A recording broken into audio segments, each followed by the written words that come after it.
Fox News Alert, we are awaiting live remarks from President Obama right now. This is a look inside of the Intel Corporation in Hillsboro, Oregon, or was. The president touring that plant at this moment, also watching presentations by the Intel Science Competition winners. He is set to speak about 5 minutes now. When the president comes to the microphones, we will alert you and we will have it streaming live on foxnews.com. Well, there are also new questions this hour about the White House, the Democratic National Committee, and these protests in Wisconsin. We learned today that some of these protests are being organized by the DNC and Organizing for America. That's the president's political machine. And there are new questions today about whether that is appropriate. Fox News contributor Karl Rove was on the broadcast at the top of the hour and asked if the DNC is encouraging teachers to leave their classrooms and instead march at the Capitol, are they encouraging people to break the law or at least violate their contracts? And what is the fallout from that? Joining me now, our power panel. Andrea Tantaros, conservative columnist and Fox News contributor. Sam Bennett, the CEO of the Women's Campaign Forum. And Crystal Ball, a Democratic strategist and former Virginia congressional candidate. All right, so let me start with you, Andrea, on the news today that the president's fundraising arm or his political operation and the DNC are largely behind what we're seeing in Wisconsin. I think it's not appropriate at all. It's very controversial. I think it's a huge mistake. Take partisan politics out of this, Megan. I think it is a huge mistake for Barack Obama to get involved in state matters. We saw this blowback when he got involved in city matters, the mosque in downtown Manhattan. It blew up in his face. Now he's getting involved in state matters, and the governor said, "But out of this." Plus, this is a special interest. Democrats are tied to unions. They're always charged with this.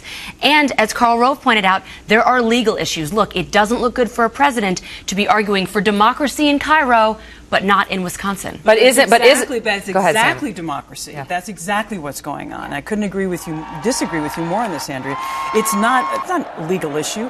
The right to organize is a fundamental American right in this country. And quite frankly, unions are not democratic operatives. Now, unions are nonpartisan. Now, it just so happens Democratic politicians tend to support them and their issues of working family more than Republicans.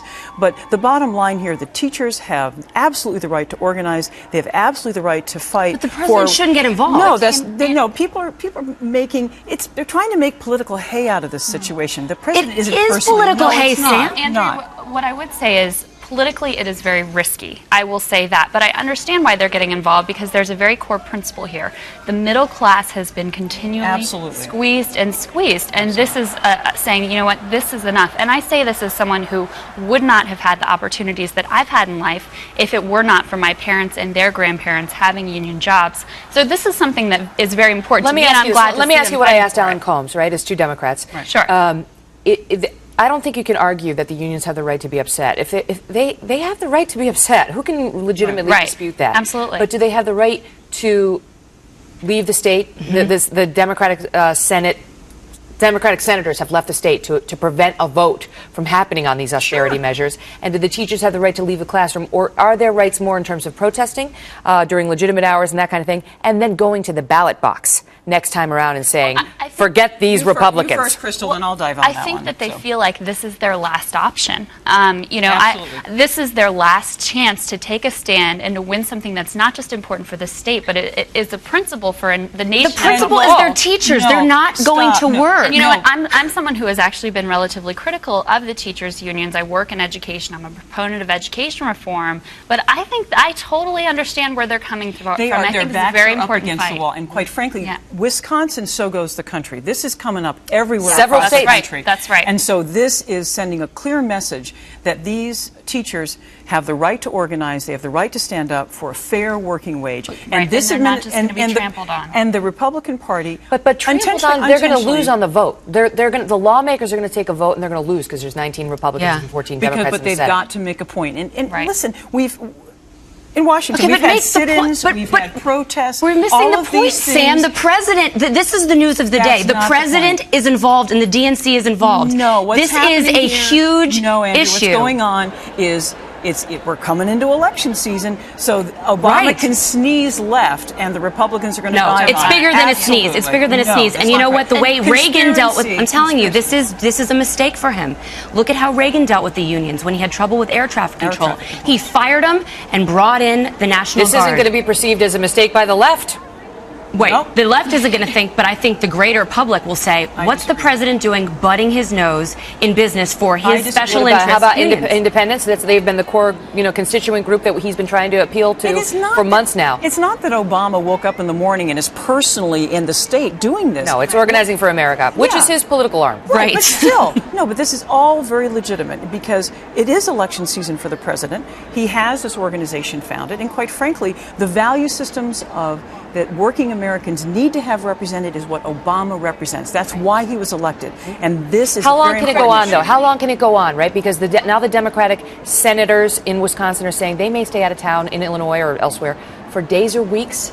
And the teachers, Trace Gallagher told me earlier, it's 19 to 20 school districts that have been shut down because the teachers haven't shown up, and more that are affected because sporadically teachers haven't shown up. Sure. How long can this go on? I think the important point here is this is a national movement of quite frankly, there are elements in the Republican Party, far right, who want to close down unions, take away their power. Look at the McCain-Feingold Campaign Reform Act. That's what that was all about. No, that was the country has to shut down the unions. They are bankrupting the state. Oh, the teachers aren't the ones back against the wall, Sam. The governors of this country are. If you do not believe in unions, what you believe is the government needs to come in and make sure that employers take care of their employees. But this governor said, what this governor said was, I'm sorry, I have to ask you to contribute a little bit more to your pensions and your health care. Still not as much as the private sector.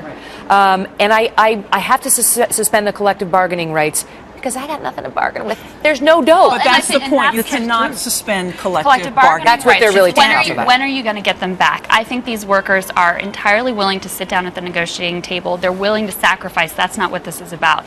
This is about their right to collective bargaining. And if it's a temporary suspension to start with, it's going to end up being willing to bargain. Okay, They're not even I got to move on. We had